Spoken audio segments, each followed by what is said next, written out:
Sunt Cristina Gănescu, lucrez în cadrul Asociației Solidaritatea Umană Nova ca expert migrație.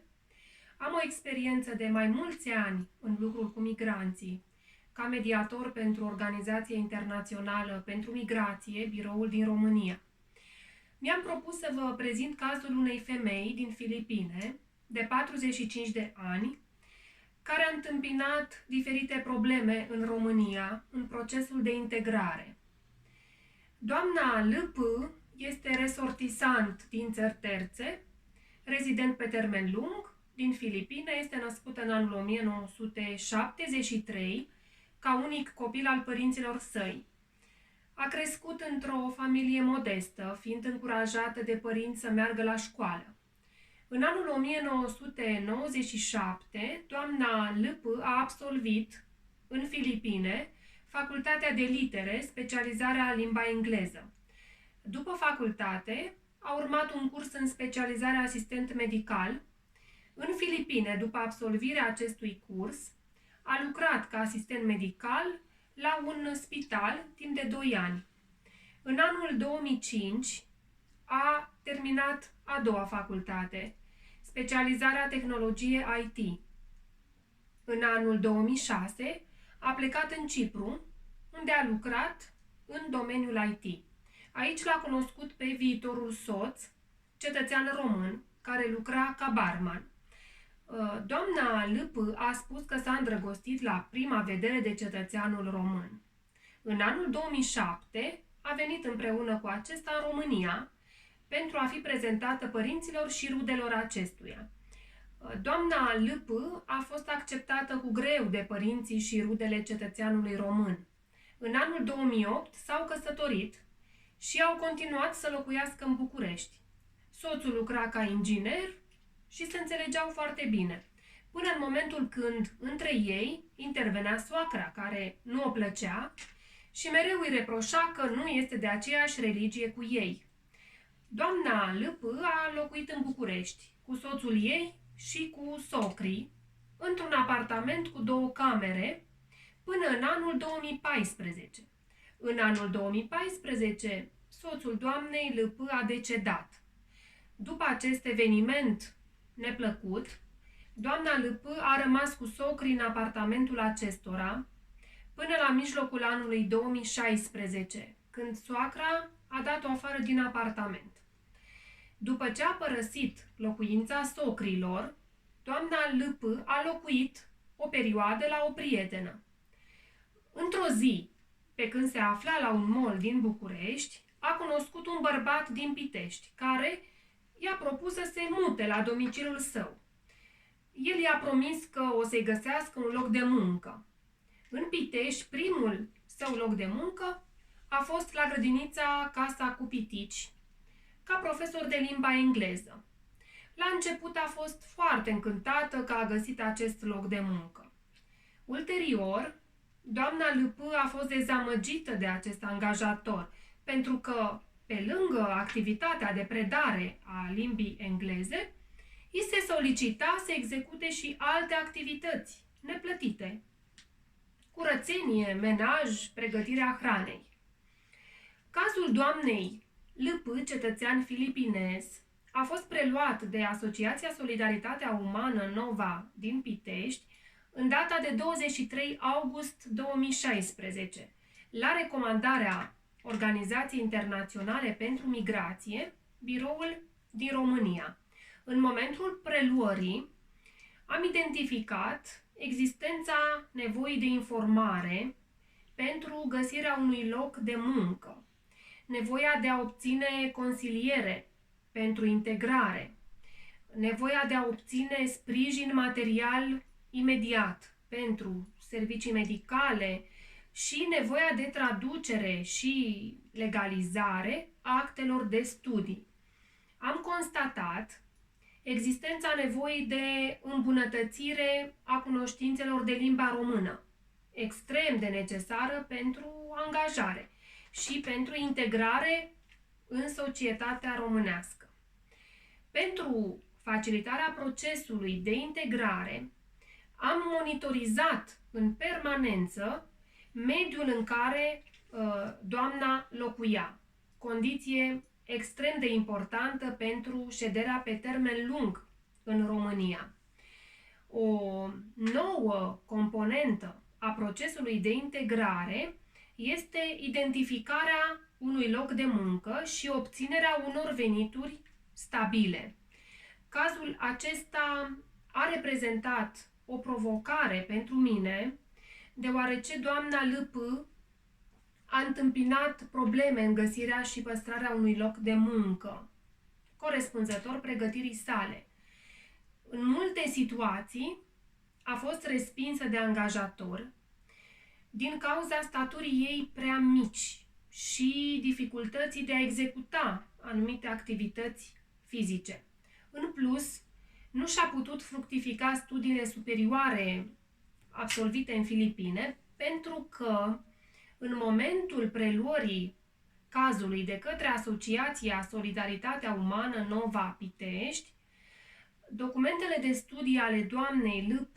nu erau traduse, legalizate și nici recunoscute de Ministerul Educației Naționale. O altă nevoie identificată de mine a fost îmbunătățirea nivelului de cunoaștere a limbii române.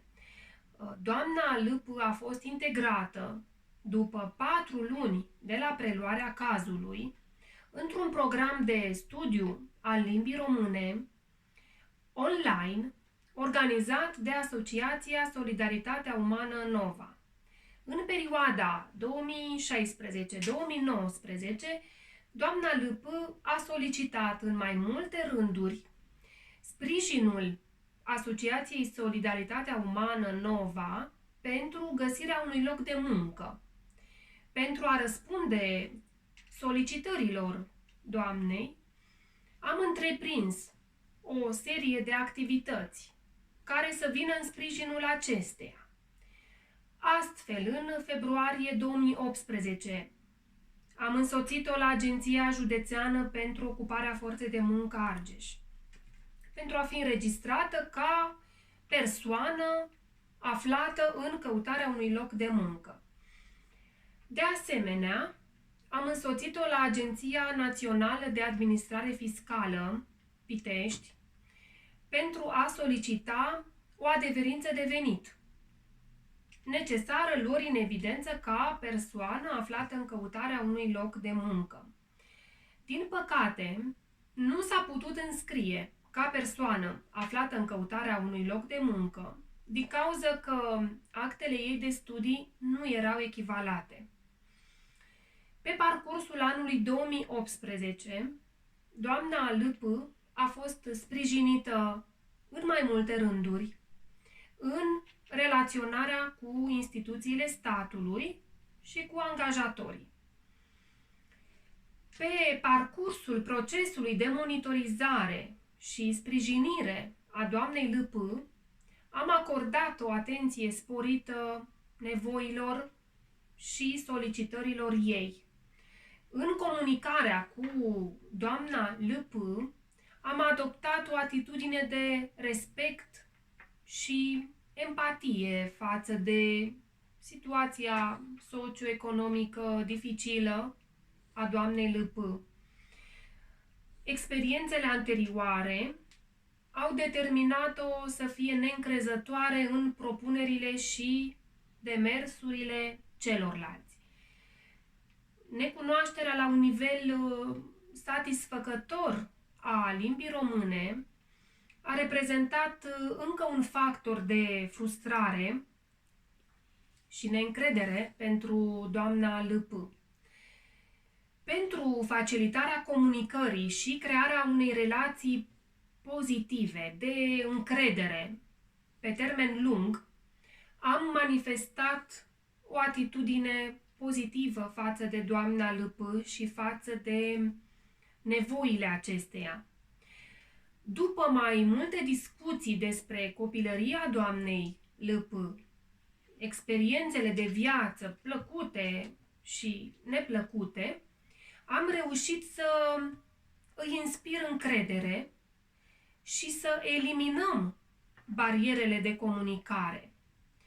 a găsit în mine un adevărat prieten căruia putea să-i spună problemele și să o înțeleagă. Adoptând metode specifice comunicării asertive, am reușit să îi înlătur anumite temeri și emoții neîntemeiate, create în timp, ca urmare a multor dificultăți întâmpinate în procesul de integrare în România. Am oferit de fiecare dată informațiile de care a avut nevoie în procesul de găsire a unui loc de muncă, elementele necesare întocmirii unui bun CV. Am încercat să îi consolidez încrederea în forțele proprii și să o determin să adopte cele mai bune decizii în ceea ce o privește, care să îi consolideze autonomia. I-am prezentat câteva aspecte legate de piața muncii din România, reglementările legislative privind condițiile de muncă, astfel încât doamna L.P. să înțeleagă corect contextul economic și social în care trăiește.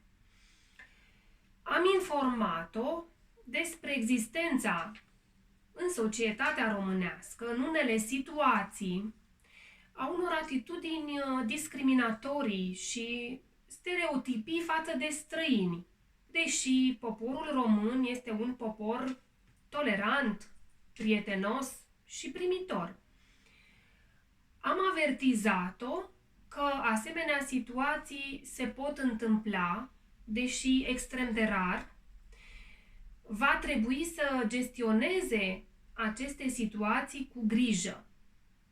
În procesul de cunoaștere a altor persoane, este important să descopere calitățile și defectele fiecăruia. Consider că am manageriat cu succes acest caz pentru că doamna L.P. lucrează, este mulțumită la locul de muncă, se face înțeleasă și îi este apreciată munca. A devenit independentă și reușește să ducă o viață normală în România. Pentru doamna L.P., sprijinul meu a fost foarte important pentru depășirea dificilei perioade de acomodare. Chiar dacă doamna L.P. a devenit autonomă și își gestionează singură existența, ea știe că în noi va găsi mereu un sprijin. Ne aflăm la dispoziția ei oricând va avea nevoie.